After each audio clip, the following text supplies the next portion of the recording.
So, welcome to the LISA 2020 Symposium. Today's plenary event is building biostatistical capacity in developing countries. We'll get started in a couple minutes as people come in to the session today.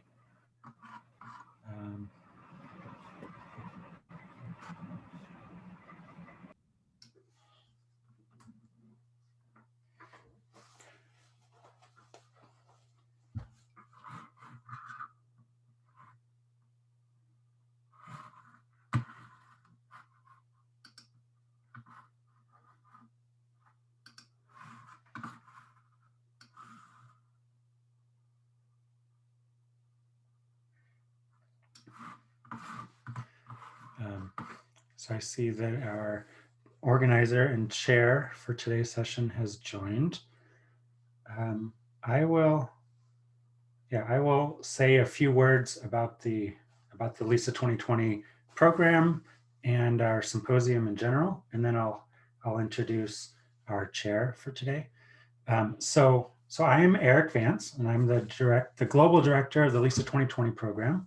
LISA 2020 is a network of statistics and data science collaboration laboratories that do three things. Each of the labs in the network trains the next generation of statisticians and biostatisticians to collaborate with domain experts and researchers and policymakers and government officials and businesses to bring in statistics and biostatistics and data science capability to advance research and to make better policy decisions and business decisions, et cetera. We have 30 full members in our network. The latest is from Kumasi Technical University in Ghana. They became our 30th official member last week. So congratulations to the folks at Kumasi Technical University.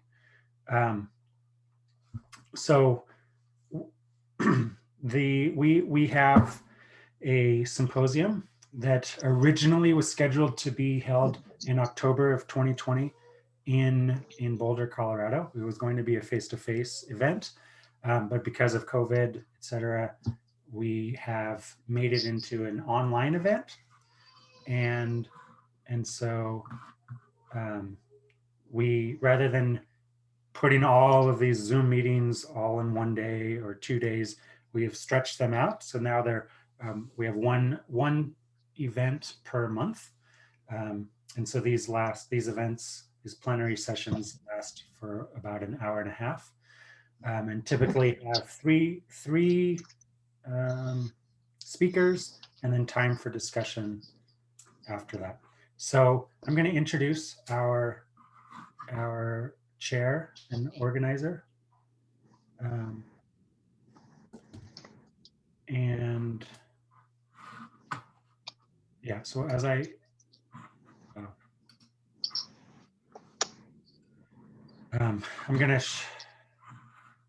gonna find the bios for our speakers and then share the screen for the bios.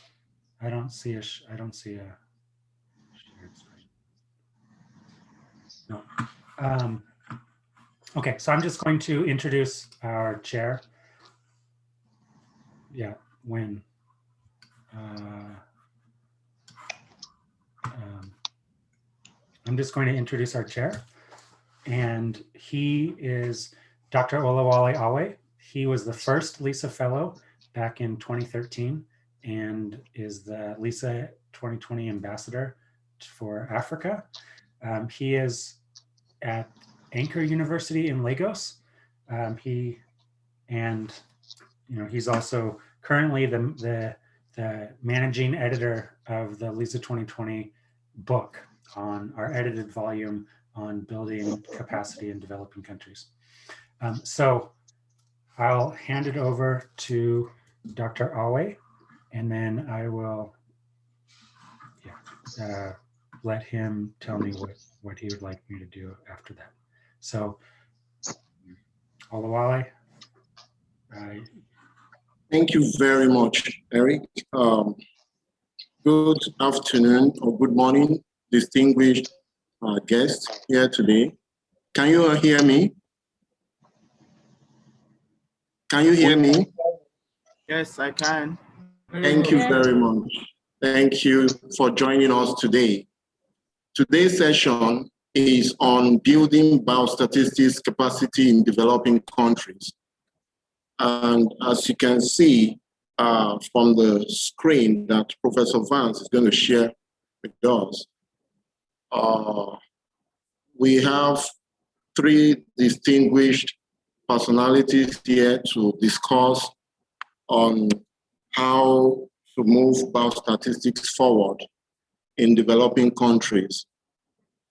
As we know, most decisions in modern research, especially in health research, be it individual, hospitals, cluster, or country or regional research decisions on biostatistical methods,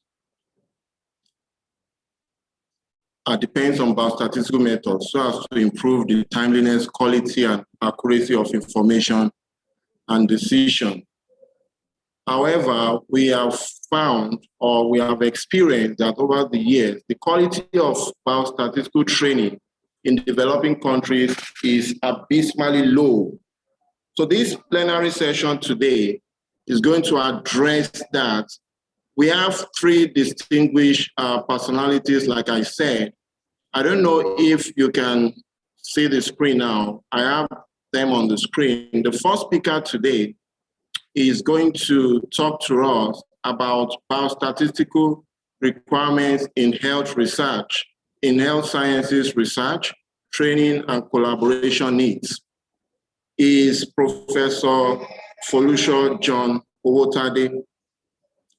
Professor Owotade is the past dean of the Faculty of Dentistry at Obafemi Awolowo University in Ile-Ife, Nigeria. He is also a consultant at the University Teaching Hospital, Ile-Ife, Nigeria, since 1998. Previously, he was Director of Clinical Services and Training, and also the Acting Chief Medical Director of that institution. His training covers the field of oral maxillofacial surgery, oral medicine, oral microbiology, and biostatistics, as well as clinical research.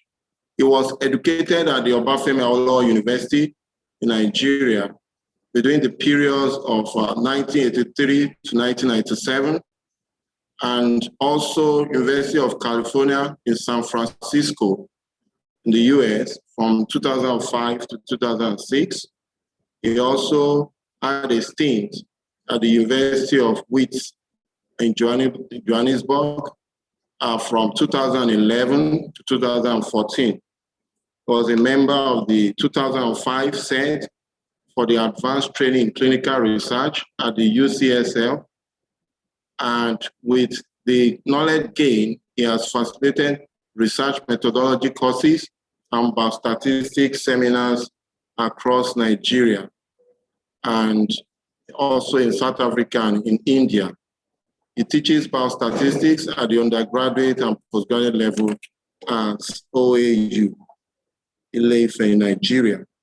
He has trained 24 specialists in oral maxillofacial surgery and oral medicine, and he has supervised 4 masters and 2 PhD candidates. He has, to his credit, about 75 scientific articles and 3 book chapters. Professor Owotade is blessed with, married and blessed with children. He enjoys reading and cycling. Today, he is going to talk to us about biostatistical requirements in health sciences, research, training, and collaboration needs. Let me also introduce the remaining speakers before we kickstart, get into the discussions. Our second speaker today who is Professor Chidi Evans Egwin. Professor Egwin is a professor of industrial biochemistry and bioprocess in the Department of Biochemistry, School of Life Sciences, and the Director, Center for Genetic Engineering and Biotechnology. Professor Egwin has a dynamic academic career reflecting pioneering and edge-breaking performances in industrial raw development and applied enzymology and biotechnology. He is interested in collaboration, knowledge sharing, acquisition of new and current techniques in enzyme and biotechnology studies with the aim of sourcing industrial and pharmaceutical enzyme from local resources, as well as in improving existing indigenous food processes. He has outstanding success in facilitating the building of human and infrastructural capacity in area of applied enzymology and biotechnology, renewable energy technologies, and nanotechnology. Currently, Professor Egwin is the Director, Center for Genetic Engineering and Biotechnology at the Federal University of Technology in Minna, Nigeria. He's also the coordinator of LISA lab at FUT Minna, where he focuses on statistics for life sciences. He has supervised over 50 graduate students, and he has over 150 publications to his credit. Professor Egwin is going to talk to us on biostatistics, challenges and potentials in Africa. Professor Egwin is here with us today. The next speaker, very quickly, before I start calling them in to take the floor, is Professor Tonya Esther Uizin. Tonya is a biostatistician and senior lecturer at the Stellenbosch University Faculty of Medicine and Health Sciences. And she was originally trained as a biological scientist, but she discovered a passion for epidemiology and biostatistics and went on to obtain a MSc in epidemiology from the London School of Hygiene and Tropical Medicine. She's currently registered for a PhD in epidemiology at Stellenbosch University. Tonya has about 18 years experience in biostatistical consulting and collaboration, planning, conducting, and analyzing of epidemiological research, spanning a wide variety of medical conditions and study designs. She has contributed tremendously in the areas of research, teaching, postgraduate supervision, and biostatistics collaboration. Our research interests include the future of an alternative paradigm to null hypothesis significance testing. She is passionate about increasing biostatistical capacity in sub-Saharan Africa through linking with international networks of statisticians and biostatisticians. She has over 120 peer-reviewed publications to her credit, and she has an impressive Scopus H index of 21. She's a member of the Health Research Ethics Committee of South Africa. She's an elected member of the ISR. Joining her on this talk today is Professor Tarin Young. Professor Young is a distinguished professor at Stellenbosch University. She has a driving passion to enhance capacity to advance the conduct of and use of regionally relevant research. She leads the Center for Evidence-Based Healthcare, Division of Epidemiology and Biostatistics, and the Department of Global Health at the Faculty of Medicine and Health Sciences at Stellenbosch University in South Africa. Professor Young has co-authored over 100 peer-reviewed scholarly articles. And she's going to join Professor espousing in telling us their experience in advancing biostatistics capacity from undergraduate to PhD level, sharing the collaborative experiences from their institutions, Stellenbosch University to Sub-Saharan Africa. So distinguished ladies and gentlemen, once again, you are welcome to this session. Without much ado, we want to really swing into action. We want to invite our first speaker for today, our first speaker of the day, Professor John Owotade. Professor Owotade, are you there? Yes, I'm very much here. Yeah. It's my pleasure to be here. Thank you for having me. Thank you. I can Kindly share your screen. Can you? Just a minute.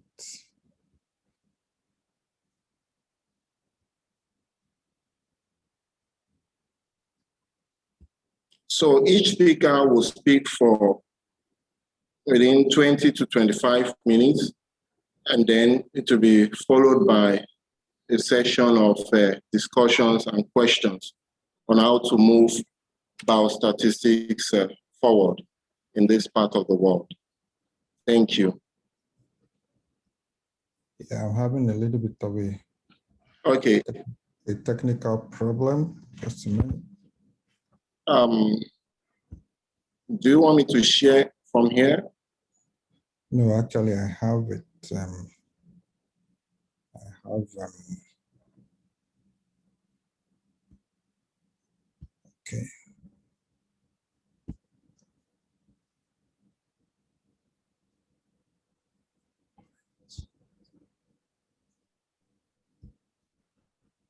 Okay, I think you can see my screen now. And you can hear me. Yes. Right. So it's my pleasure to be here, and thank you for having me. My topic is statistical requirements in health sciences research, the need for training and collaboration. So I start with the prologue and a quotation from David Lynch. It says, "There's always fear of the unknown where there is a mystery." And my little experience shows that many people in health sciences find statistics mysterious and difficult to comprehend. And I was in that category too. And the persuasive mindset of many of my colleagues for statistics is, well, do not enter. Statistics is for some very special human beings, not for all of us. So we just have to accept our lot in the world. And I use cartoons, probably because of this. You can see the typical experience of many of us in health sciences. You have a simple problem, you take it to a biostatistician, Captain Statistics, who comes and more like complicates your problem. And at the end of the day, you are more confused than when you started. So, and I think that is probably still true today. So I'm going to use a very brief outline since I don't have a lot of time to speak.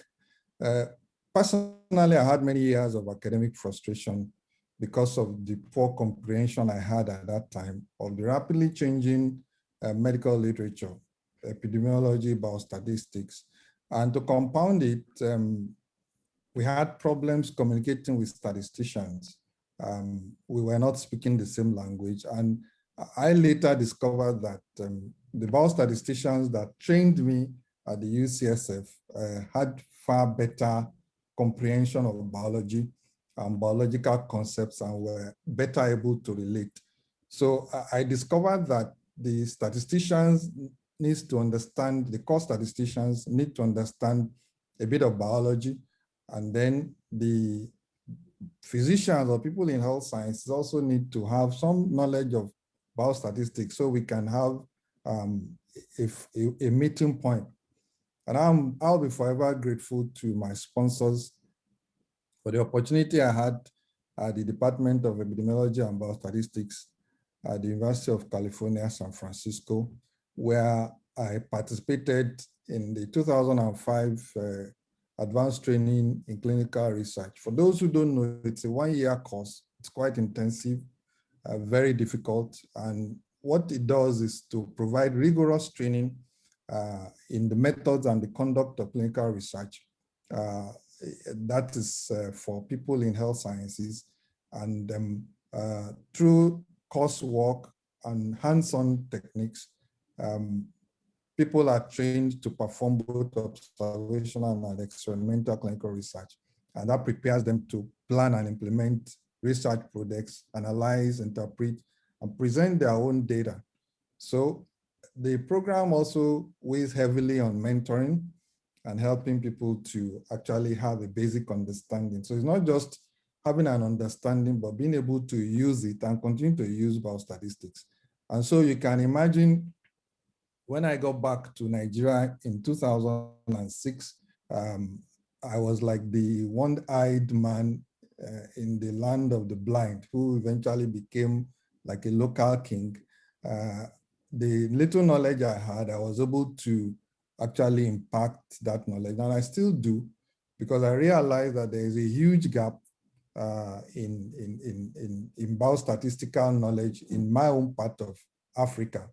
And I've been doing this through personal interactions, conducting trainings, lectures, workshops, mainly in Nigeria. And each time I go to vets, I'm also running workshops, and even in India, where I have colleagues and I visit a couple of times. So, and even now we have an ongoing statistics seminar that we run at different levels. And today I just looked at my do files, and I've been able to at least do over 200 theses and dissertations, and using Stata.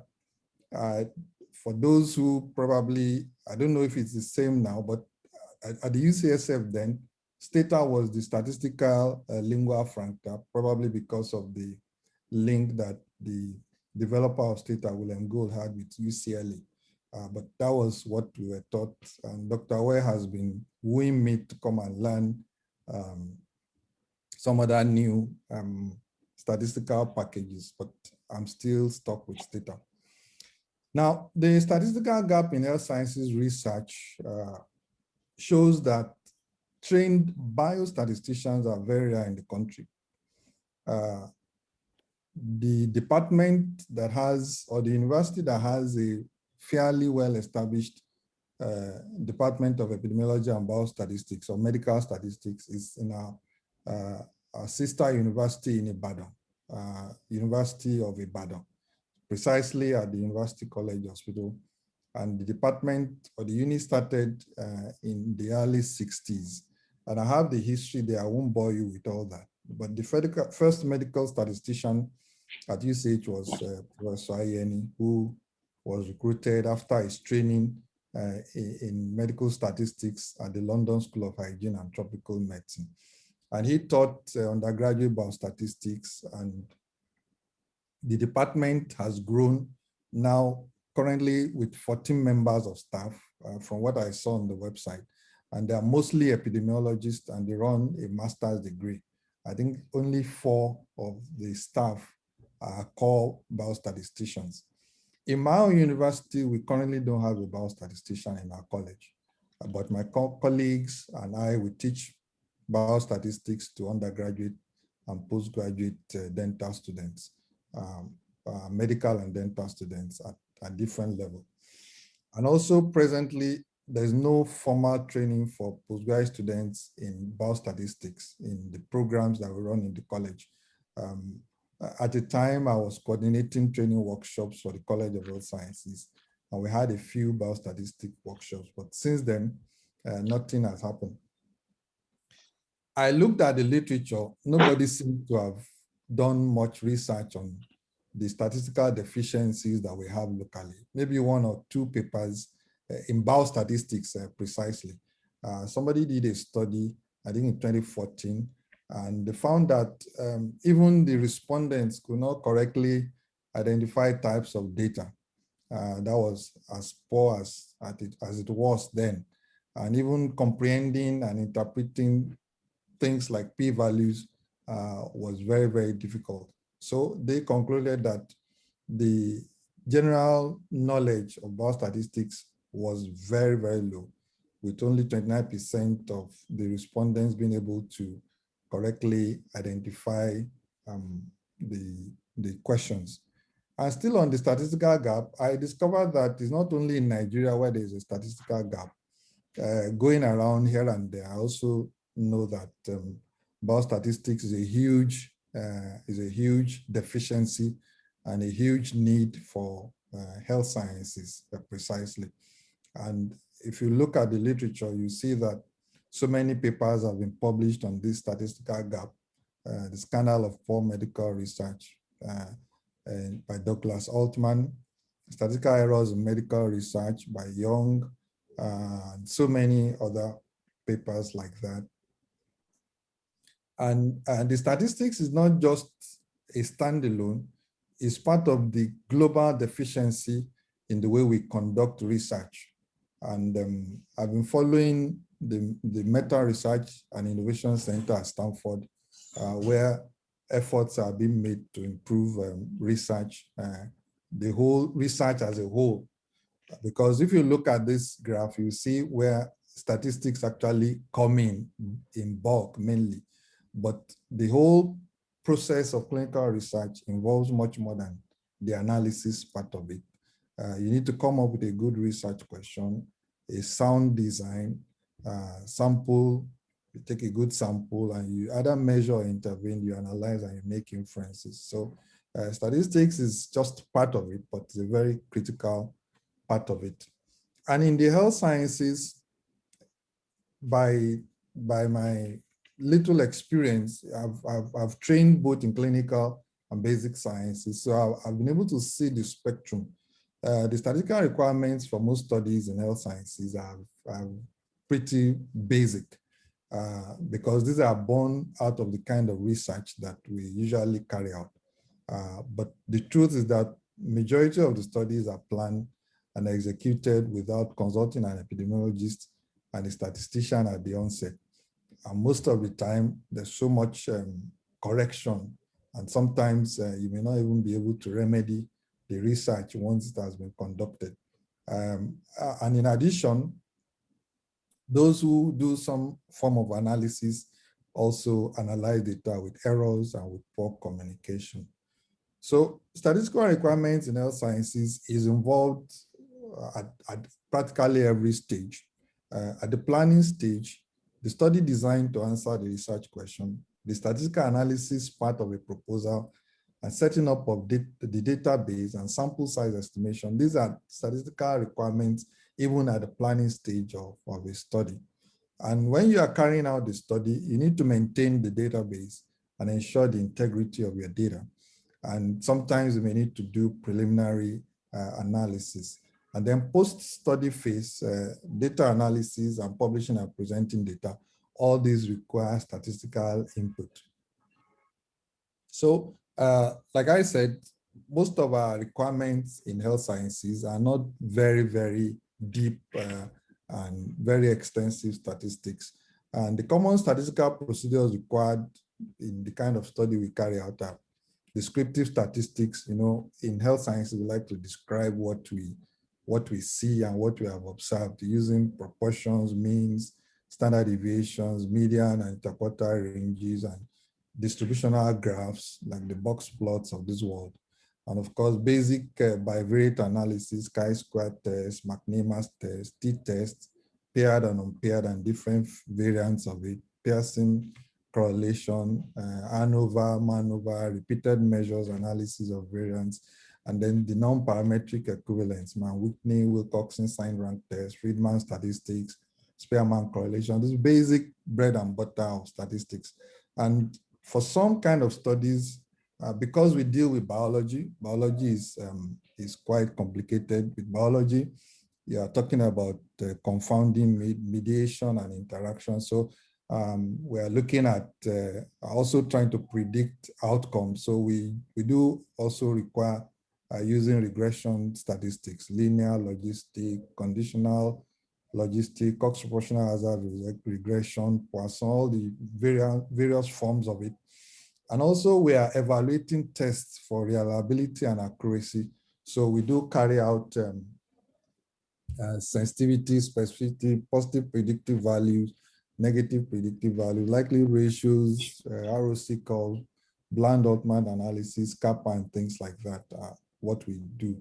And then when you are evaluating an intervention or a risk factor, we describe risk ratios, odds ratios, relative risk reduction, and all the other related statistics. So from what I've seen and what other people have published, the common statistical errors we need to know so that we can identify how to intervene is another way to appreciate the statistical needs in health sciences.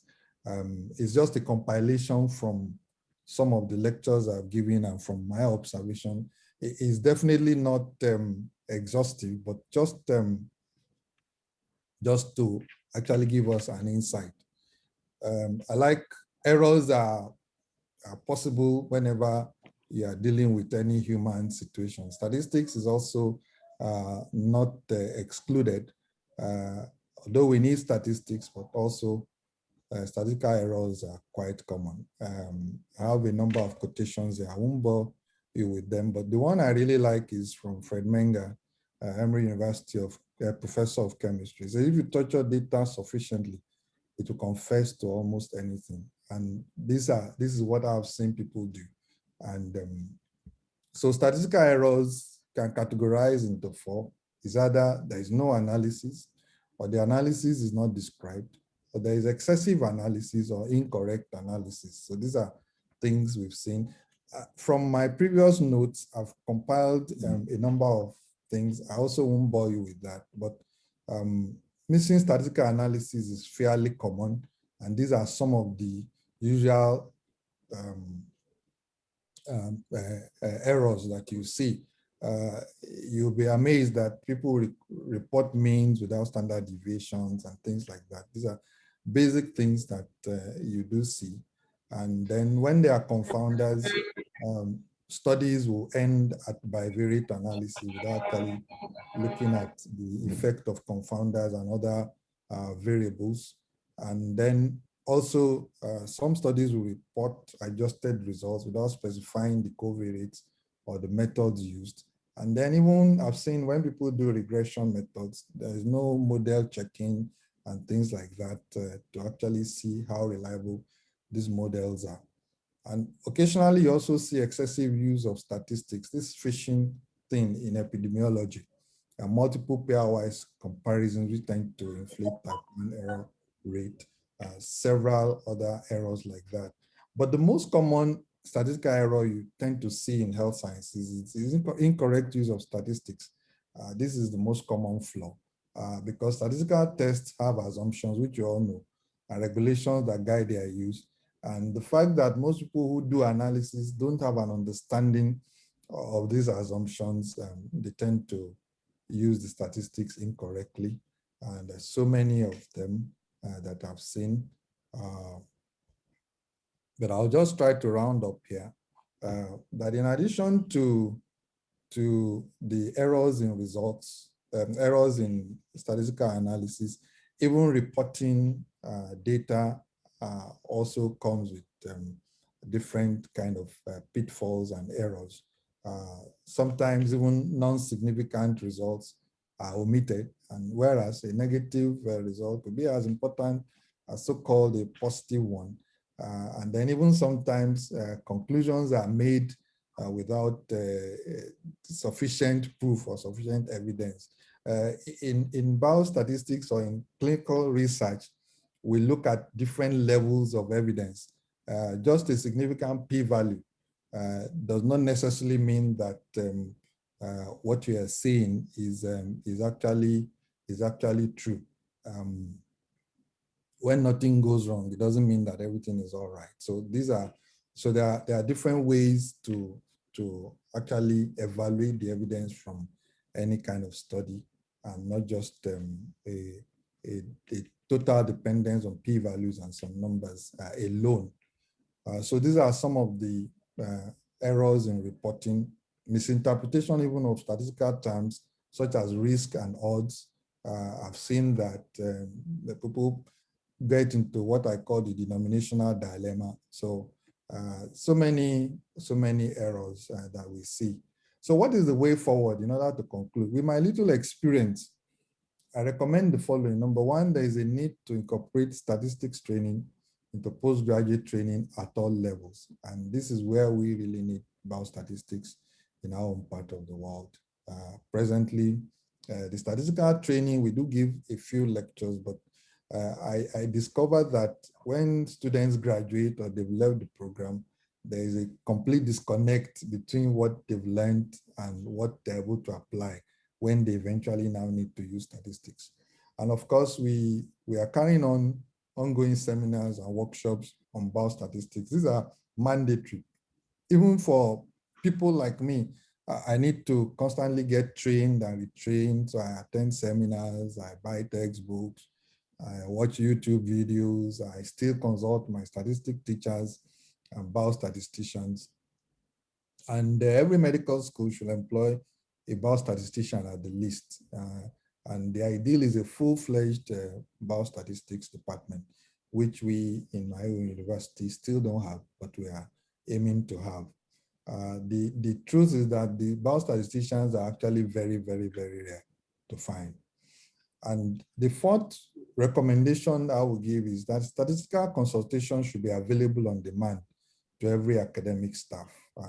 And that is presuming that we have a well-established department and a functional unit.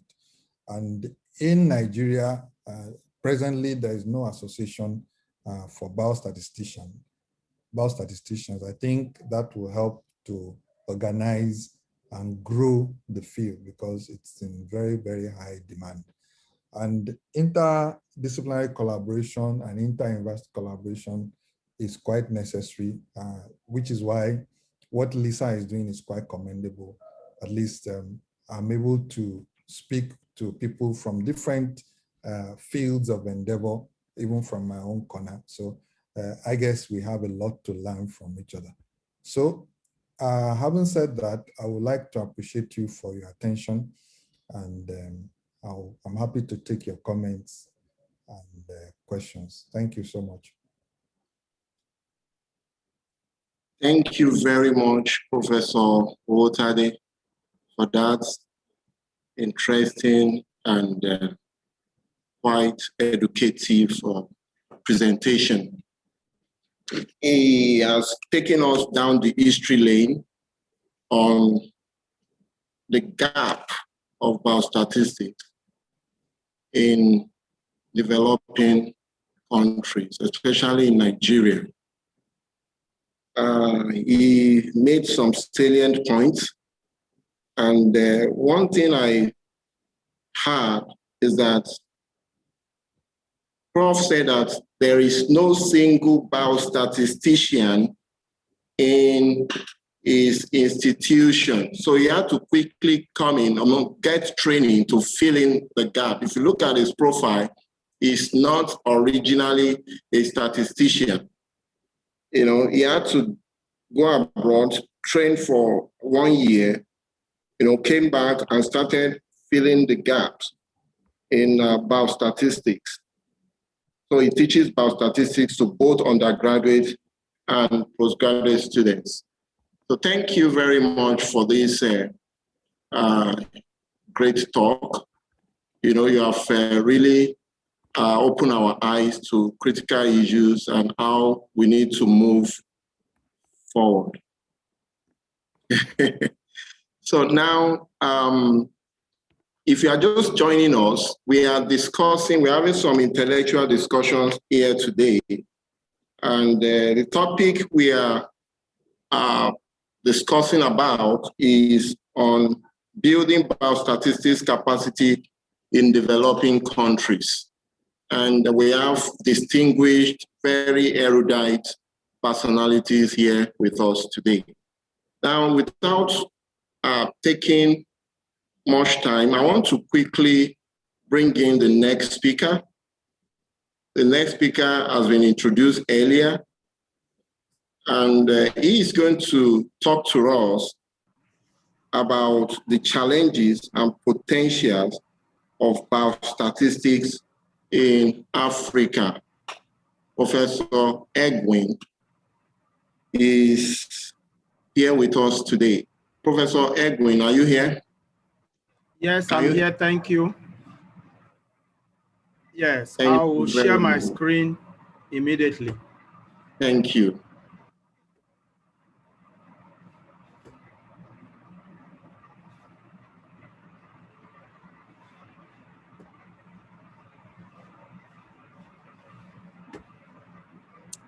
Can you read my screen now? Yes, we can see. All right, thank you. Thank you all for having me here.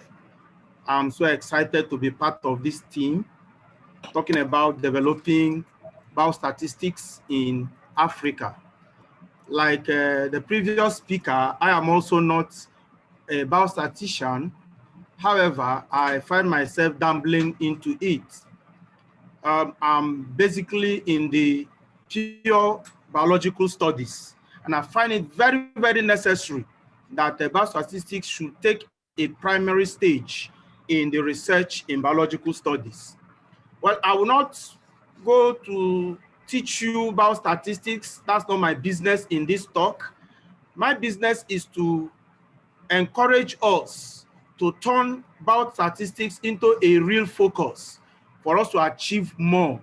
So biostatistics is an interdisciplinary subject that applies statistics theory and methods to solving problems in biomedicals and medicine, health, public health and health services research, biology and biotechnology. This area has been so fully neglected, particularly in biotechnology, where I am fully involved.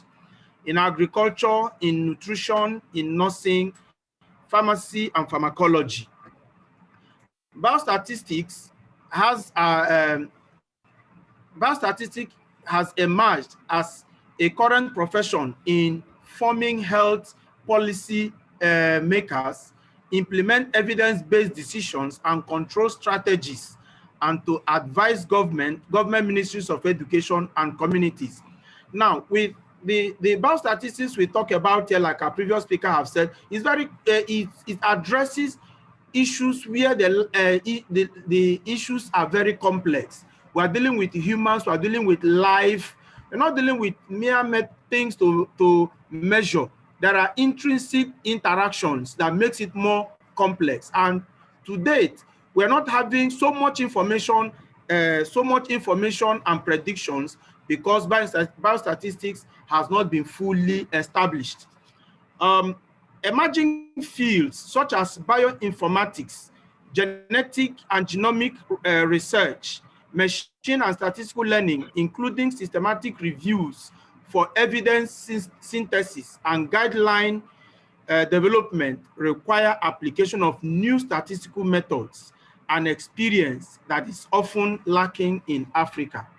Of course, some of these methods have come to stay, but we find out that in various ways, in various departments, they are so lacking in Africa. And that is why in this talk, I want to discuss why it is important for us to zoom in on biostatistics for the development of research generally, particularly in life sciences here in Africa. So the question is, why are we looking at biostatistics if we must develop research in life sciences and in Africa?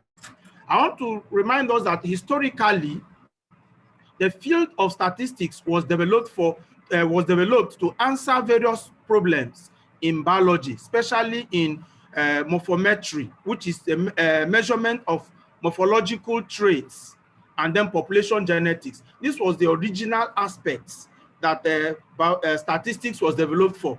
But along the line, we have gone into business, financial management statistics, and it has taken the turn from the original focus. In the past few decades, cutting-edge biological tools have emerged have come up with rapid amount of data. In fact, presently, we have so much data among the biologists and bioengineers that we face a challenge of how to thoroughly analyze them to make decisions for the present and then make predictions for the future. The huge number of data presently available with biologists, if we can get a full use of them, we will make a good interpretation and prediction for the future. Now, one of that area is what we call the comparative genomes. Today, there are lots of genomic sequences, lots of genomic data, starting from the basic microbes to humans in all categories, and these are there. And then the task of biologists is to see how to create new lives from bacterial DNA, simple DNA, into multiple cells. Yet, for us to be able to do this, we need the use of modern biostatistic methods. Now, the life sciences have a long history of large quantity of data, and recent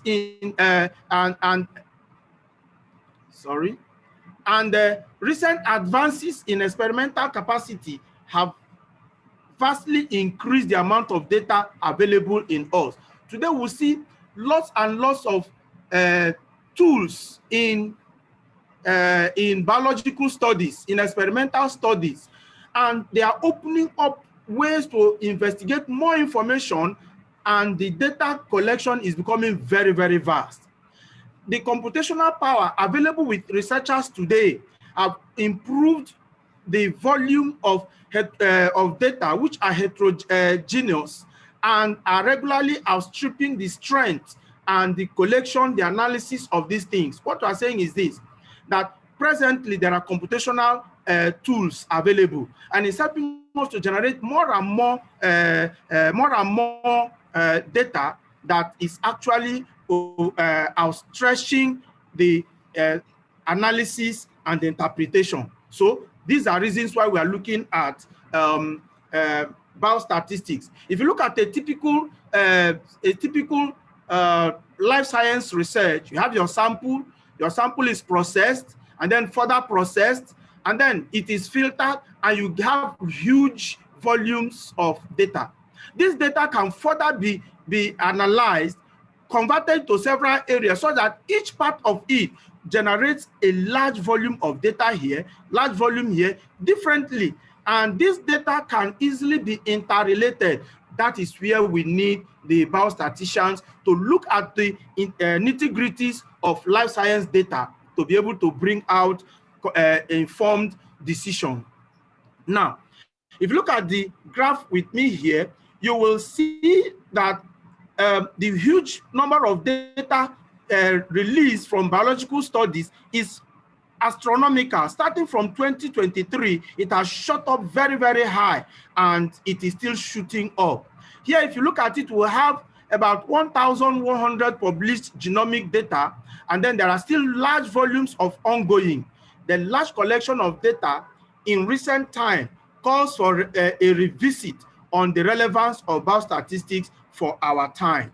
Now, the explosive growth of data in the life sciences. Here, only in molecular biology data collections, we have over 1,512 data just in one collection. Now, imagine over and over these collections and entries. Now, the simple thing we have here is that for the entries and for the growth of data, we have about 11% growth of data. And this 11% is at 2009. And to date, this data growth has greatly increased because of the improved genomic analysis, genomic sequencing, and other biological information. So the biostatistics is very, very much relevant at this time to be improved upon. Now, here again, you see another collection center. You have several collection centers here. We have the NCBI data and user services. Now, if you look at it here, from 2020, the the gene bank data have fully doubled and tripled, and the using formulas have also increased. However, in each of these collecting centers, data has astronomically improved and increased. Without biostatistics, we cannot systematically work on this data to come with informed decision and predictions. So that is why we need it. Why biostatistics? Now, biostatistics helps us to define or answer questions like how a new drug works. It's not enough to set up control experiments and you see this drug perform, this extract perform, which is very common among our researchers in life sciences. But we need biostatistics to be able to explain how the drug works, mechanism of actions, what causes cancer, what is the reasons for many diseases.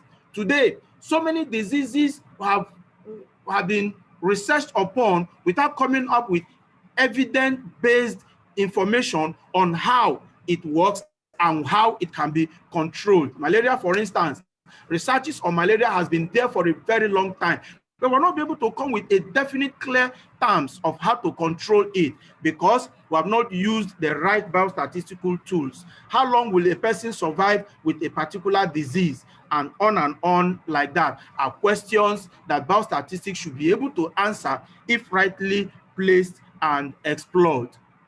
Now, the challenges. The challenges are there with increasingly accumulated large volume of information about humans, animals, and plants or microbes. Researchers are beginning to grapple with massive data sets, and further elucidation of these data sets makes it a challenging thing for the biologists and to predict future life. This is where the challenge is. The huge information we have, in it lies the prediction for the future. And these predictions are not yet made because the biostatistical tools necessary for that is quite lacking. Other challenges, the big biological data is highly heterogeneous, and within the data, there exists intrinsic structure determined by various biologic principles and experimental designs. And it is in these intrinsic interactions that the real decisions can be made. And except this is done appropriately, we'll still be at the periphery of research without getting the appropriate decisions. New technologies are revolutionizing biological research and its application by making it easier and cheaper to generate ever greater volume and types of data. That is the thing right now. More data is being generated, volumes of data are being generated. Now we talk about mega analysis, meta-analysis, and all that, big data analysis. These, if we do not have an appropriate coordinated biostatistical work, we may end up not having all that we need in this era of huge data collection. Now, I want to show this quickly before I move to decisions. Now, the burden of disease in sub-Saharan Africa. If you look at the combinations we have here, we're looking at what it's likely going to be now and in 2023. Here we have communicable diseases, maternal, perinatal, and nutritional conditions. Here you see different kinds of diseases, and they are easily interacted to give you predictions of tomorrow. If we are not careful, find out that instead of controlling disease, a disease will easily be increasing with time because the nitty-gritties of their interactions are not established or are not followed up in the way it ought to be followed up. So you see that here we're having it presently. These data are high, but with 2030 coming, they're likely to overtake what we have unless we are able to look at it. And these disease burdens are in sub-Saharan Africa, where we need biostatistics to be able to give us an informed database to give us solutions to the problems. Now, these disease burdens are still a challenge in Africa and needs to be resolved with the right statistical tools. Now, health and disease burdens in Africa is related with food, that's agriculture, and security crisis. They are not a singular thing, they are interwoven. And if they are interwoven, so solving one without addressing the other will not work out. So integrating a method via biostatistics that will solve these three problems at once will give us a better solution. So biostatistics stands a chance for us. An intricate and complex weave that can be solved with biostatistics. Intricate, complex, food, health, security, all these have interactions, and we need to solve them as soon as possible. Now, challenges to biostatistics in Africa. In 2013, the chief economist of World Bank published an article with a very, very resounding title, Africa's Statistical Tragedy. In it, the author painted a very dark picture of statistics, statistical management in Africa. And then his arguments were from the following. He argued based on lack of capacity on the part of African statistical institutions. The previous speaker have rightly told us that we rarely have biostatisticians in our institutions, and the trainings are either in part or not there at all. And many times you have data that statisticians don't even understand what you are talking about. Right now, in my lab, we have huge set of data that when you approach statisticians, they don't even know what you are talking about. And what they are saying, we don't understand. So unless we build a capacity that will integrate biostatistics into the original, into the training force, we may not be able to get it. He also argued on a hazy governance of responsibility regarding statistics.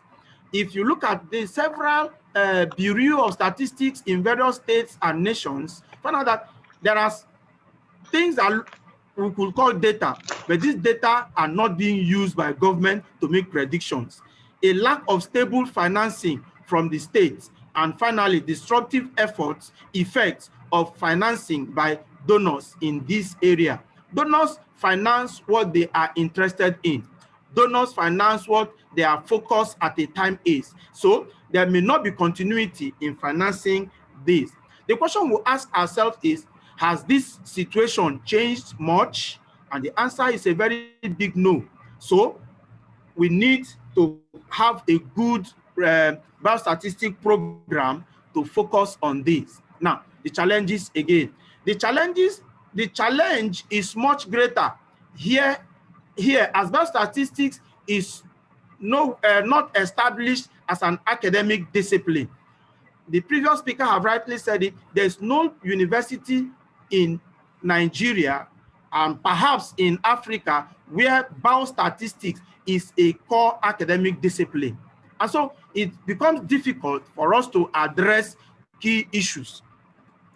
Not only that, there are few good African universities with great statistics department, but the challenge is that they focus almost exclusively on training students for career in business and financial sectors, as well as for career at research and academic institutions, rather than for career in biostatistics. In fact, one of the challenges I have come to find out is that even though where they teach statistics and they have maybe a sub-course called biostatistics, they do not link up these students with maybe a teaching hospital, maybe a biological research institute, where they have a first-hand information on the materials of interest. They just look at data here and there and then do what can be done, and that is the end of the story. Not only that, lack of collaboration with health science faculties, which means that students do not develop a practical understanding of clinical context, or worse, never have the opportunity to fully appreciate the value of statistics in health, medical, and biological sections. Biostatisticians are needed to play a leadership role in developing the academic discipline of biostatistics, contribute to multidisciplinary collaborative research in the health science and biological researches, and train the next generation of biostatisticians. Now, the gap in Nigeria and perhaps in Africa, if you look at it, bioresources, which is the focus research in biological sciences, we do not have a record of our agricultural crops, their genomic data. And not only that, the waste from crops, we cannot ascertain exactly the rate of accumulation and the rate of degradation. And without these, we cannot predict and make informed policies on agricultural growth or waste management.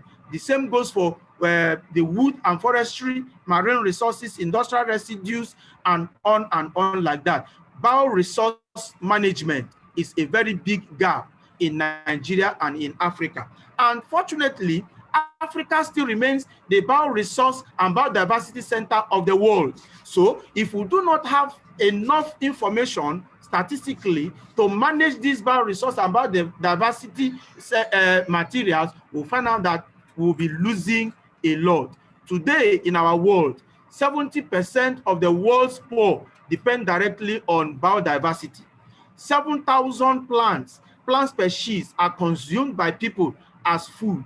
17% of plant species are used as medicinal purposes, while about 86% of these species are not even known at all. And all these are here with us in Africa. We need biostatistics to investigate these areas and come out with pure, full information that will help us build capacity around these investigations, and in that way develop Africa for good. Now, take home message: training programs aimed at building both long-term and short-term capacity are needed. These trainees will be in a position to train the next generation of both professional and academic biostatisticians. Build a center for excellence and coordinating center for sub-Saharan Africa for biostatistics and data management. Again, the LISA program is doing this, but it looks like a general statistics. We are now to focus on biostatistic training centers, conducting summer schools with focus in biostatistics, establishing graduate training programs in biostatistics in sub-Saharan African universities, create joint graduate degree program between universities in sub-Saharan Africa and the West. I'm sure that if we're able to do this, we'll be answering lots of questions on developmental statistics and developmental research in Africa. Thank you very much for your attention. Thank you very much, Professor Evans, for that great presentation. I'm sure we have learned a lot from that quite informative presentation. He said something, and I quote, say, researchers in the life sciences are generating large volumes of data. Biostatisticians are urgently needed. So here is a Macedonia call. We need to do something to urgently develop biostatistics in developing countries. Thank you once again, our presenter. Very quickly, before I hope we have some time for discussions. We want to take it to the door or to the floor of the biostatisticians. Let's see or hear about their experiences, how they have been able to advance biostatistical training in their institution. I want to call on Professor Tonya and Professor Young to take the floor now.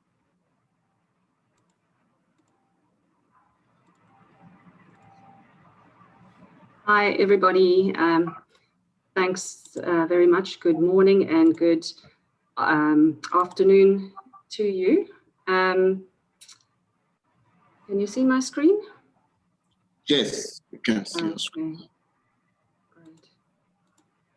So hopefully we'll be able to shed a little bit of light on the way forward that the previous speaker was talking about. But we represent Stellenbosch University's LISA 2020 lab.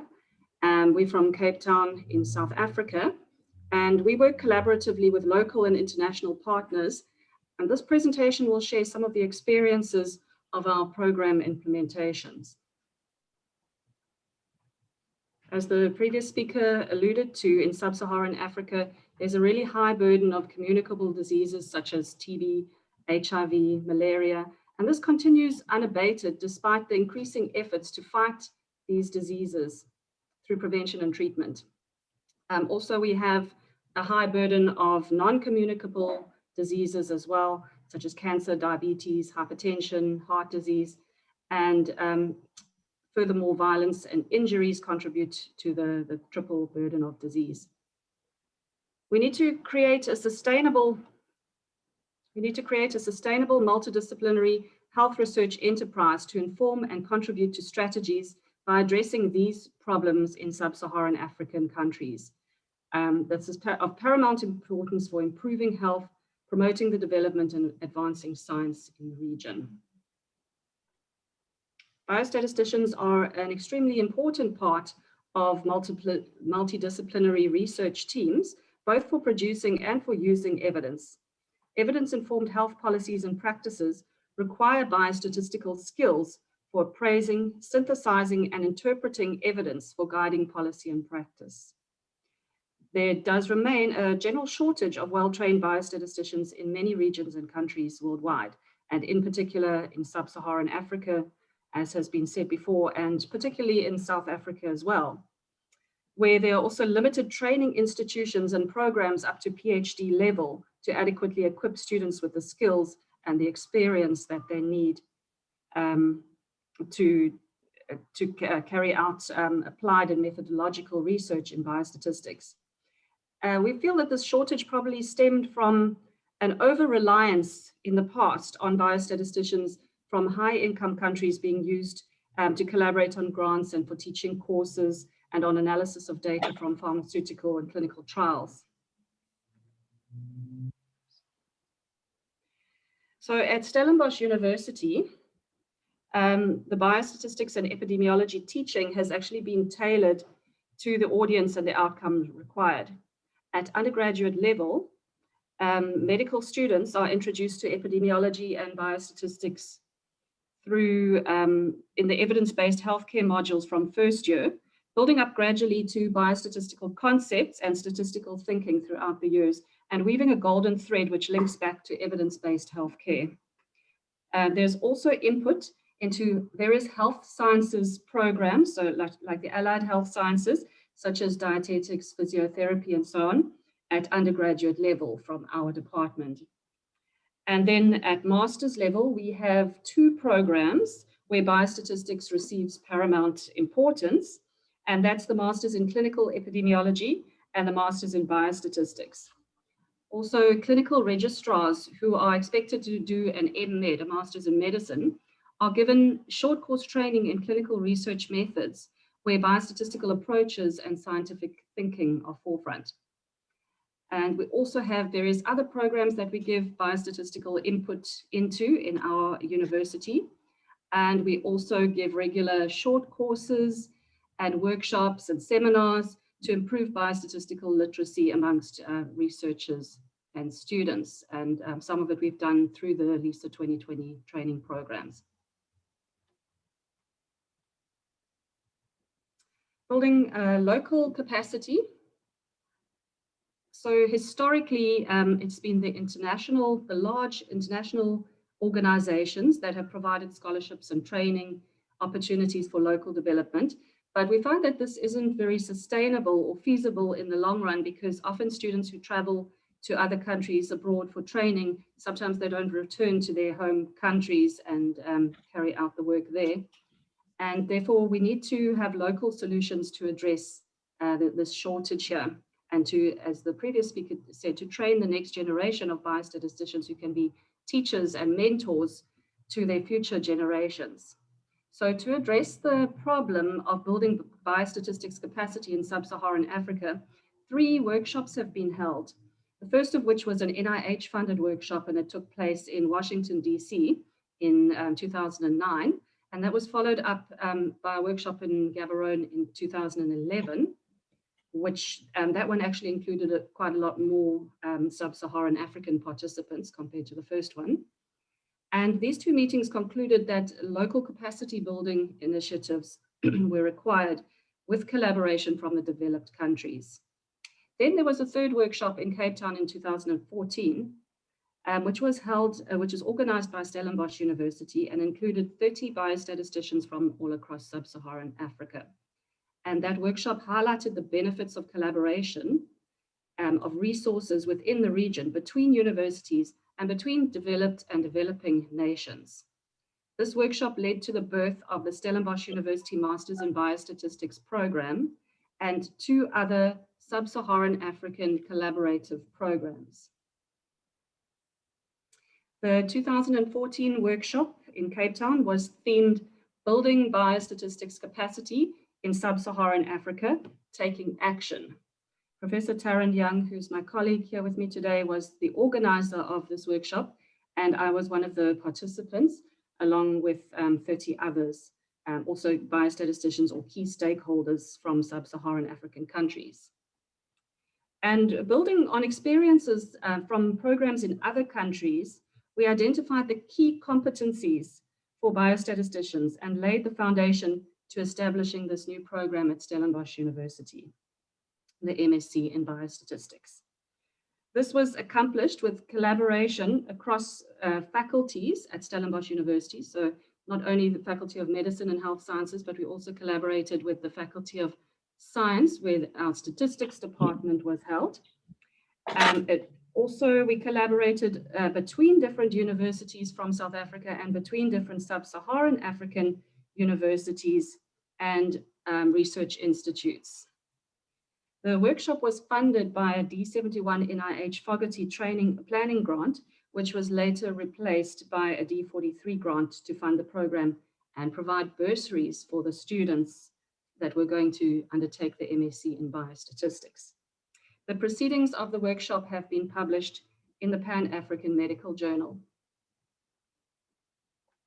So those key competencies that we identified from the workshop spanned not only the hard technical biostatistical knowledge and skills that are required for biostatisticians, but also general epidemiology, research methods, study designs and ethics knowledge, and also data science competencies. Not only that, we also identified that soft skills such as communication and collaboration were very important in training a fully rounded biostatistician. So our MSc in Biostatistics program is now in its 5th year, and we have registered 35 students, of whom 15 have successfully graduated already. Each year we receive far more applicants than we can deal with. Like for instance, in 2020, we received 70 applications, and we started off taking 5 a year, and we're up to taking in 10 a year now. It's about the competencies of supervision of their research projects and internship. We need internship supervisors as well. So as we have increased our collaboration and increased our capacity for projects and supervisors, so we've been able to take in more and more students, and we're growing at a nice rate. There are some of the pictures of some of our cohorts of students and the countries that are represented by the students.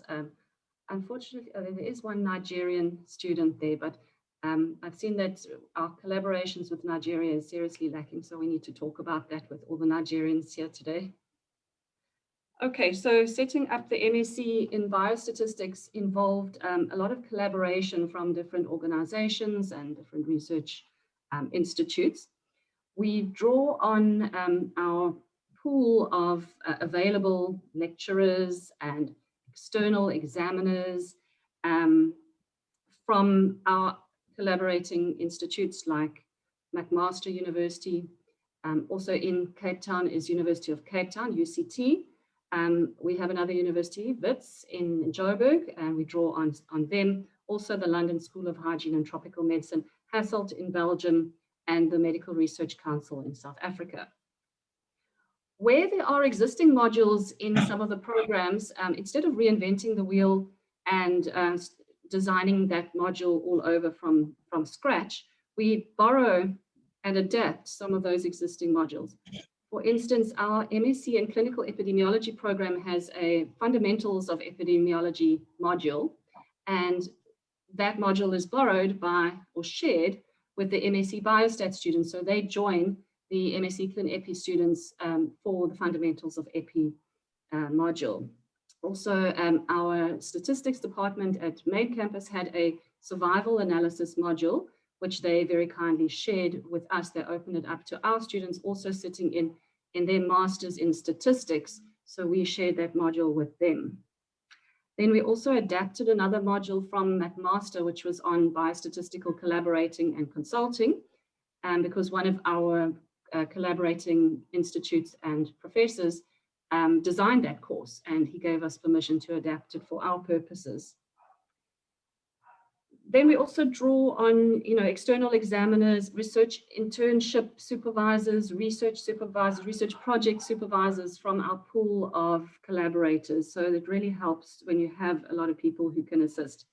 And we recycle past students as teaching assistants. When I say recycle, so if a student has done really well in a module and they've graduated, we give them the opportunity to come back and help teaching the future generation. And that way they get teaching experience and they get to also earn a bit of money at the same time.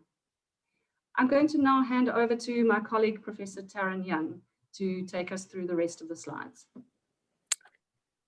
Thanks, Tanya, and thanks for the opportunity to join you this afternoon.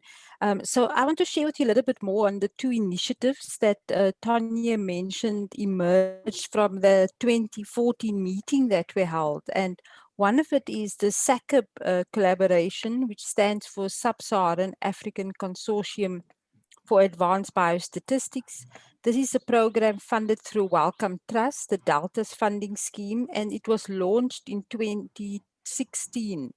And the primary aim of this program is to foster training and leadership in advanced biostatistics within the sub-Saharan African region, with a key focus on strengthening South-South collaboration in research and training and to grow the discipline in the region. So on the next slide, you will see a distribution of universities that's involved with the SACIP collaboration. Stellenbosch University is involved in as one of these universities. There's 11 universities in total, all based in 9 countries. Together with the universities, there are also 4 research institutions and 4 northern partners. And through this funding and project mechanism, Masters in Biostats programs have been supported to be implemented, or where it has been implemented already, to be consolidated and advanced. And partners from the various groups that I've mentioned collaborate to support the programmatic offering within these programs. So overall, close to 150 students have received fellowships for master's and PhD level training. And the SACIP group has also organized regional and local conferences. So on the next slide is more detail of our D43 funded project. And for this project, Roderick Machicano, who's a biostatistician, and I, who have a background in public health and evidence-based healthcare, teamed up to apply for this training grant, and we were successful to be funded, firstly for a planning grant and then for the full D43 grant. And the overall goal is to build biostats capacity to support HIV research projects. And we're aiming towards the establishment ultimately of a center of excellence to advance biostats, not just at the university, but within the region. where the key thing with the Center of Excellence being that it would be a team with a shared facility, sharing best practices and advancing research, support and training initiatives. So on the next slide is an extract from a paper that we've published on this concept, with the ACBE being a virtual organization to unite networks of biostatisticians in academic and research institutions with the aim of providing the foundation and the basis for building biostats capacity, and to promote collaboration through research and teaching, so that we can increase our postgraduate programs, increase the number of short courses to be offered, and also mentorship opportunities. And at the heart of all of this is collaboration and the conduct also of methodological work. So a little bit of summary of what we have found to be the benefits of collaboration. A collaboration is very beneficial at many levels because it's a good way of sharing best practices, of working together and reducing fragmentation and duplication. And it especially works very well where you have institutional support and also some dedicated funding and resources to make sure that you can implement that. It especially works very well where the level of investment of time and resources is fair and equitable. And I think for us, we wouldn't have been able to do this if we didn't have a very supportive and enabling institution such as Stellenbosch University that had a clear vision for research excellence. And it provides the space for us to grow and implement initiatives. I really like the quote that you see on the slide, which really speaks to not everybody can do everything, but if we go to move and team up together, we can do so much more. Lastly, I want to highlight that at the heart of all of these initiatives is sustainability. And we need to implement measures to make sure what we implement will last. And that is really captured neatly in this African proverb.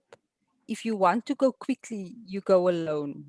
And if you want to go far, you go together. So thank you for this opportunity to share our experience.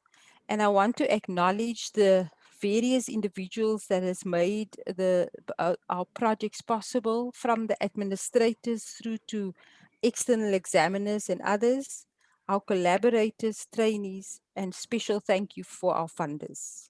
Thank you. Well, thank you very much for that last talk, Tonya and Tari.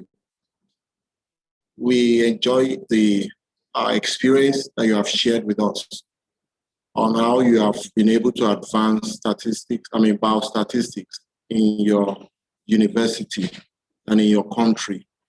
Now, my quick question will be, maybe you answer that later.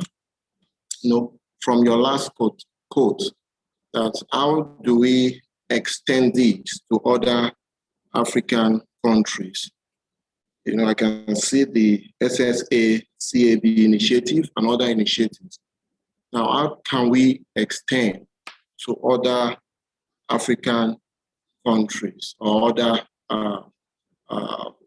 countries in sub-Saharan Africa so that we can go far, so that we can really all benefit and be able to answer the questions of the two previous speakers? Thank you so much once again, Tonya and Tari. Now, we have some time to listen to some questions and some discussions, some areas of concern.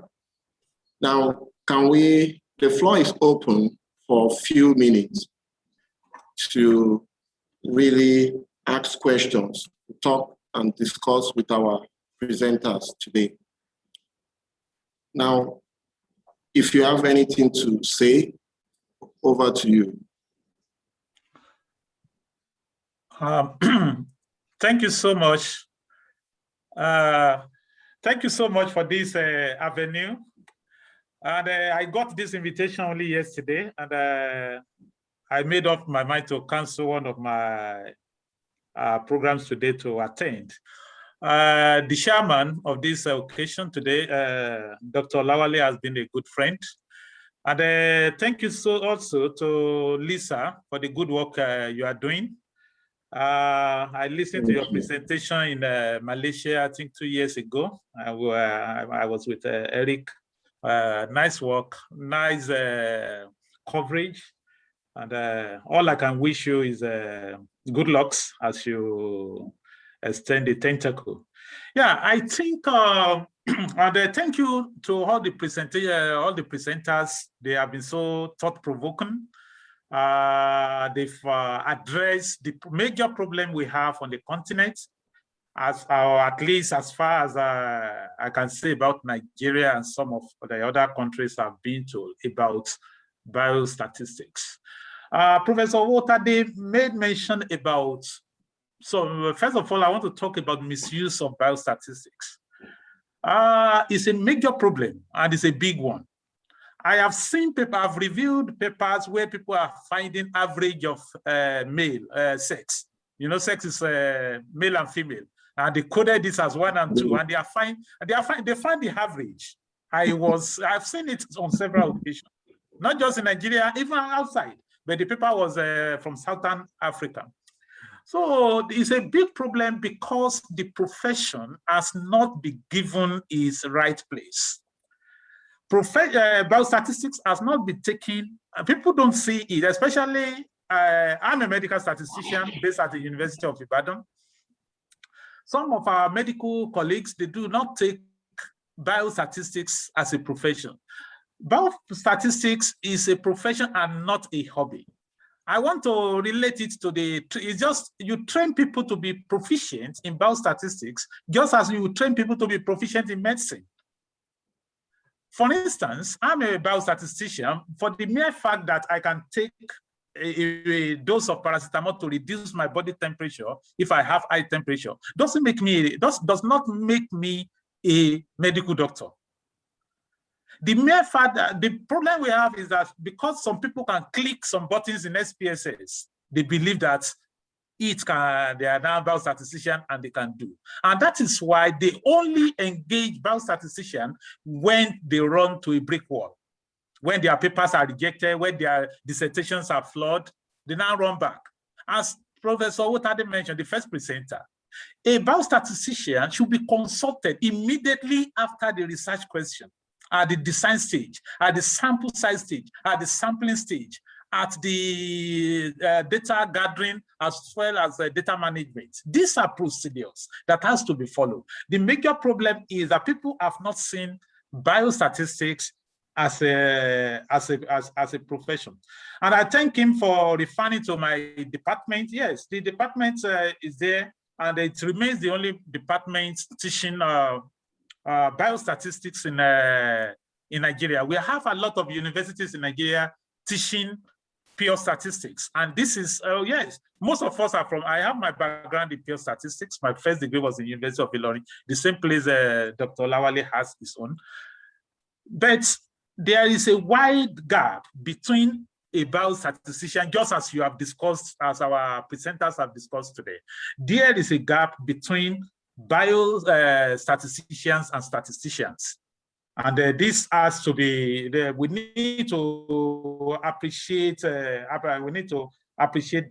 And going to the last set of presentation, I appreciate the efforts of your training, of your programs that are being developed, and the efforts to improve the standard of biostatistics across the continent.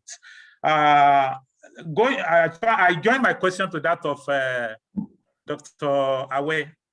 How can we benefit from some of this, your program? For example, I've heard about the SSA CAB DISCAB, if I can call it that way. How can you extend this to other African countries? For instance, for me, I would like to partner in this regard if there are possibilities. And some of the issues have been mentioned as well. Collaboration, yeah, there is need for collaboration, multi-discipline collaboration, whereby biostatisticians are actually engaged. And the need to increase the practice of biostatistician, as well as the capacity to do it, cannot be overemphasized. In my department, we have been trying to do that over the years. We organize short courses. We have programs for master's students in biostatistics as well as PhD in biostatistics. But I believe that it is not enough. One university in Nigeria cannot service a country of over 200 million people. This is still below what is expected. And I think we really need to work in this area. Yeah, about having an association of biostatistics is a welcome development. We have been thinking about it at Ibadan, and it's one of the things we'll be bringing on board very soon. And lastly, back to I started from Lisa, and now back to Lisa. If Eric will remember, I actually, after our meeting in Malaysia 2 years ago, that's why I applied for a Lisa lab for biostatistics at Ibadan. But and I gave my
Hello? Hello, we can hear you now. Oh, my apologies. Okay, please, let me just quickly round up because of our time. What I was saying was that my application that time, Dr. Awe was aware to it, was turned down because there's already a Lisa lab in the main campus. But going by our discussion of today, we can see that there is a wide gap between the main statisticians and the biostatisticians. So it will be very helpful to promote, at least it will go in its own way, to promote the skill, to promote capacity building in biostatistics. If you can have a Lisa lab for biostatisticians at the University of Ibadan. Thank you so much. Let me quickly take that last part. I had a discussion with Professor Lubusoye about 2 days ago, and we are trying to reconsider, but we will want to work together.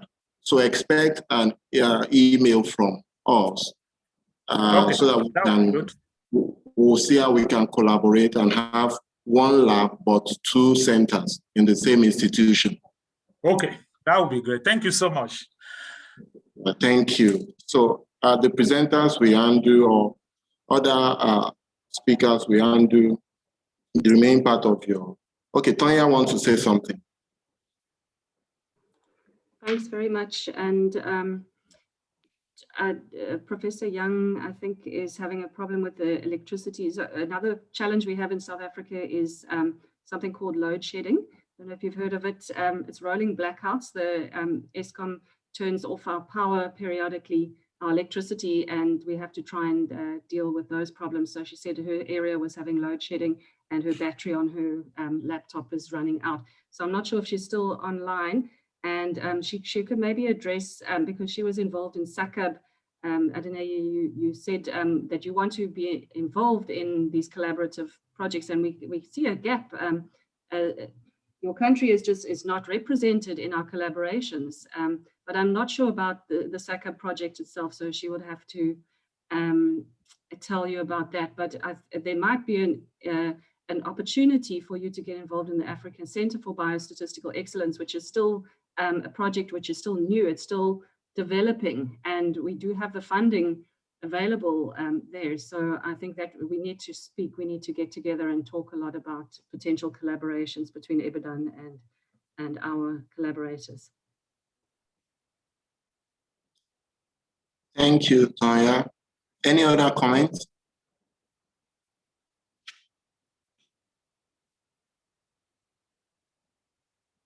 Any other questions or comments? Yes, Dr. Awe, if you... Thank you, please. Okay. Yeah. Good afternoon, everyone. Good afternoon. Thank you for organizing this program again this afternoon. And I would appreciate all those people that have presented, Professor Owotade and a host of others.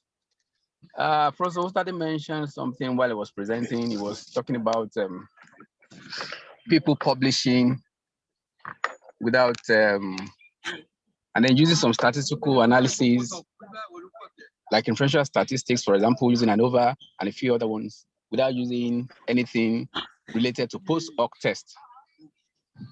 And yet they still get published. My question now is, are we going to continue this way? Or what do you think we can do to alleviate this? People get published and then they bring the papers back to their university and then they use it for their promotion.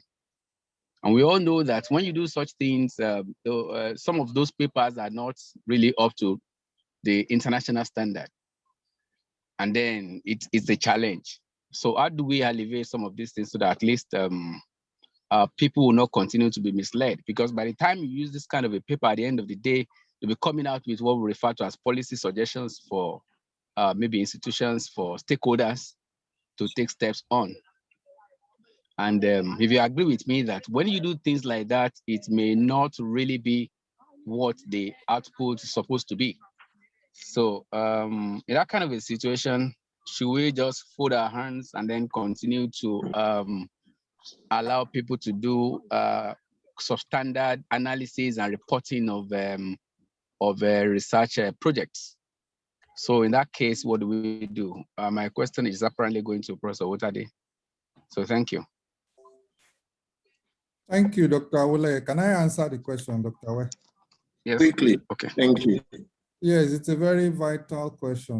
I tell my students and trainees that when you are doing research, you are not just doing research to complete a degree or to satisfy the requirements for any qualification. It's so vital that the information you are giving out there, at least for those of us in clinical research, people are going to take decisions with it. And I tell people that the study you do may mean the difference between a neurosurgeon opening somebody else's brain or not opening it at all. That is, you bring out results, people are going to take clinical decisions that involve patients' lives based on what you have found. And that is how critical it is for you to be sure that what you are putting out there is correct. I'm the editor of a journal. So, and I review for several local and international journals. My observation is that many journals cannot afford a biostatistical editor. I've sent an article to a journal in the US that at a point it was myself and the biostatistical editor that we started talking about what I did and how correct it was. She wanted to know everything I did.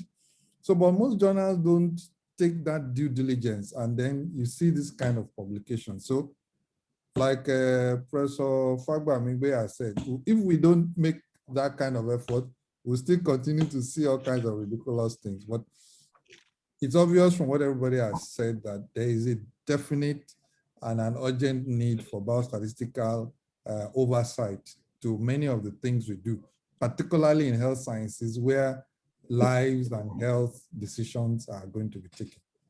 Thank you. Yes.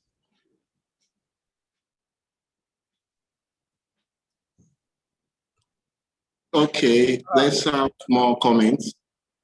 Thank you for that answer, Prof. I was going to, if permitted, I was going to add a sentence to what Prof just said. And that's relating to a question of Dr. Michael Awe. I couldn't say the full. Owoleye. The problem of wrong analysis or wrong interpretation is still a major problem, even in some high impact journals. For instance, last week I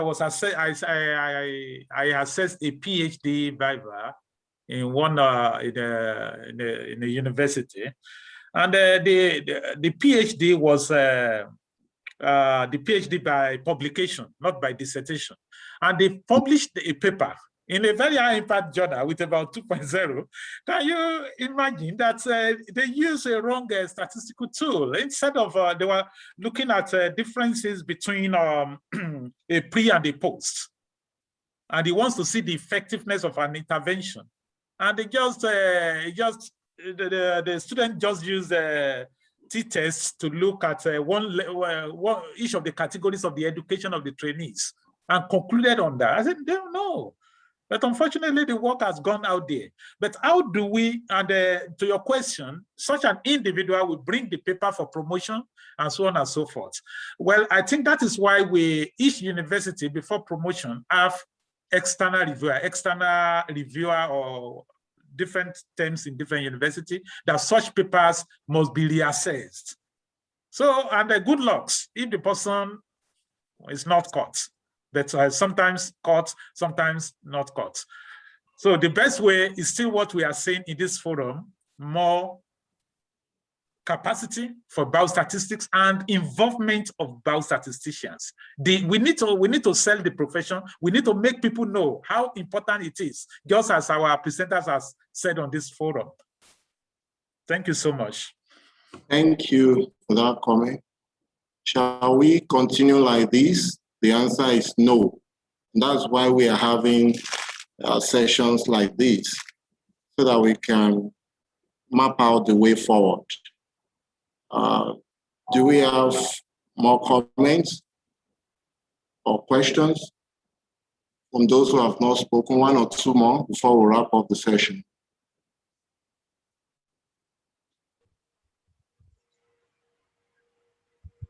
Yeah, good afternoon. Good afternoon, everyone. Good afternoon, Dr. Agunbiade. Yeah. I want to commend the presenters for a good job. My comment is just briefly about the data set that we are actually referring to in terms of making,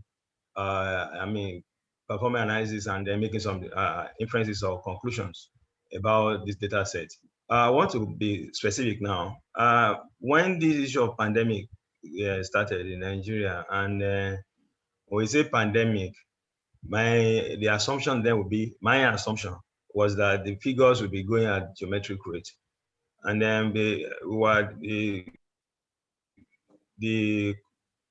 department, the authority in charge were turning out figures, and saying something like maybe 18 today, 19 tomorrow, next tomorrow 14, and all that. Then begin to wonder what kind of pattern is this? That is out of my own curiosity.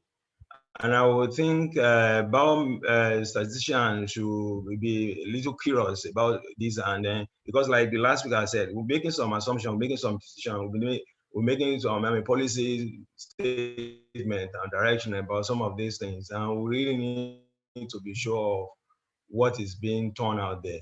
So the space of biostatistician is very critical, especially in a situation like this when we're dealing with this kind of pandemic. Thank you.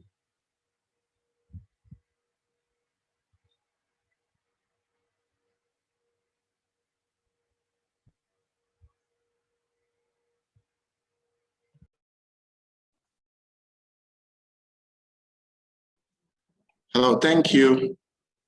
Now, Taryn, can you answer my question now? Can you say something on how you can extend?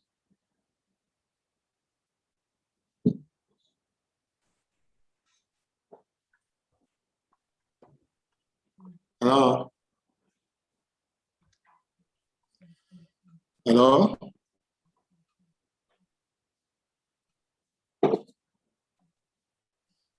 Hello, hi, can you hear me?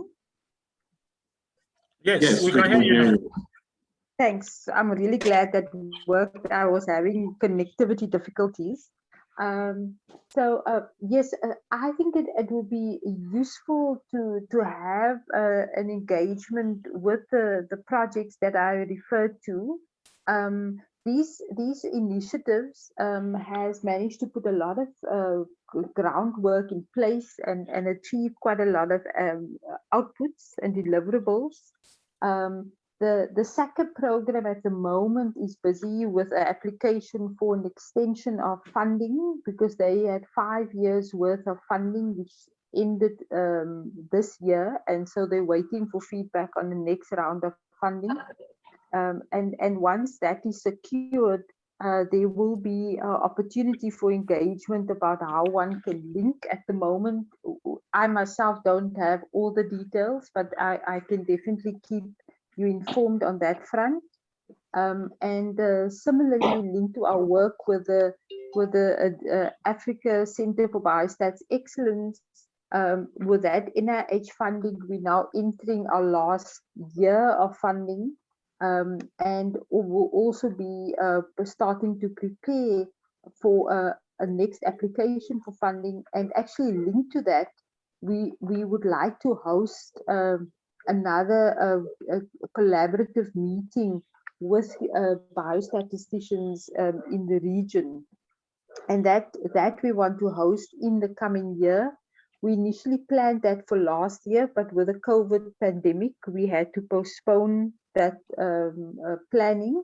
And we're hoping either that, but maybe in the second half of this year, alternatively in next year, in the first half of next year, to be able to host that collaborative meeting. So those are two opportunities for us to take conversations forward. Thank you. I would like to hear from two more people. I'd like to hear from Dr. Misrak Gesmo and Dr. Adeni on how their programs, their respective programs can help to benefit other aspiring biostatisticians in their regions or in the region of Africa and beyond.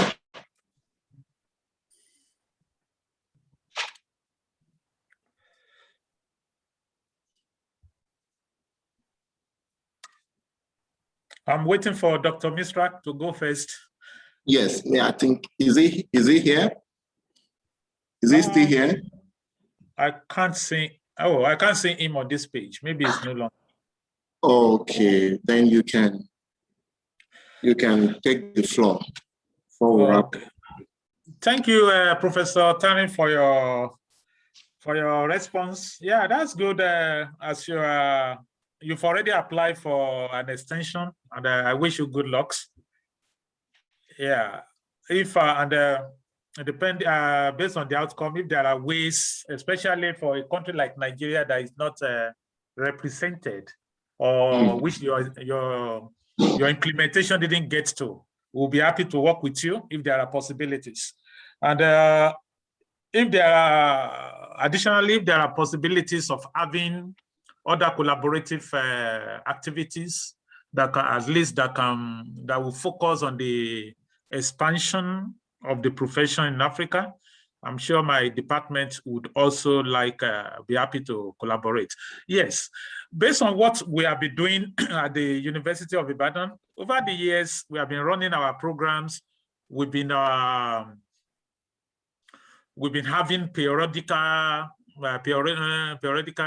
training for biostatisticians, especially among the medical researchers. And also, we've been engaged a number of times by different non-governmental organizations to increase the capacity of their monitoring and evaluation staff in biostatistics. Those are some of the ways we've been using. And as I posted earlier on the chat box, my department just won a EDCTP grant of about €750,000 to run a master's degree in epidemiology and medical statistics. The program is being sponsored by African CDC. They brought out the call on the wake of COVID-19 outbreak, and we are looking for developing capacity in biostatistics and surveillance, disease surveillance among Africa. One other area we have been looking to of late, which I'm championing in my department, is earth data science. Yeah, we are hopeful that very soon we'll be able to start, although we have been having activities, but we have not gotten funding. We have one application outside there. And the main aim of the program is to be able to develop capacity of people in biostatistics and earth data science, because the things are changing. It's not just sufficient to be a biostatistician this day.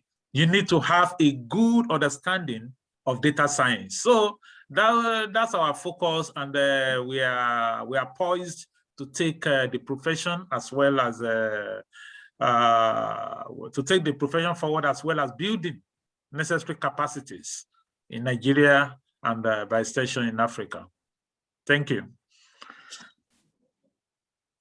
Well, thank you very much for that comment. I believe we have established a rapport to be able to interact further beyond this time, because we are limited by time at this point. We have had a very, very interesting and educative session, and I know that there will be a change going forward. And so I want to, at this point, thank all our presenters. I want to really appreciate you all. I want to appreciate you all for joining. And I want to say thank you very much. All the slides will be sent to our mailboxes. And we know that from now on, we can really begin to interact. And if there are opportunities to grow about statistics and to move it forward, I know we will be able to walk in line with the quotations of Professor Young, you know, that we need to go together so that we can go far, not just quickly. And so at this point, at this juncture, I want to thank you all for attending. And I want to say a very, very warm thank you to our Global Director, Professor Evans, for supporting this session. I believe that things will change and we'll begin to see changes in the near future as far as biostatistics training is concerned. Thank you once again and have a very wonderful time. Bye-bye, everyone. Thank you so much for the good sharing, good efforts, and thank you to everybody. Thank you all. Bye-bye. Thank you. Bye. Thank you. Goodbye.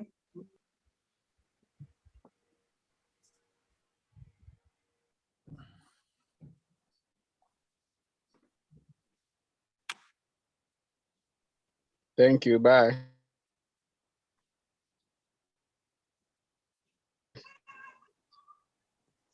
Thank you. Goodbye to all. Goodbye.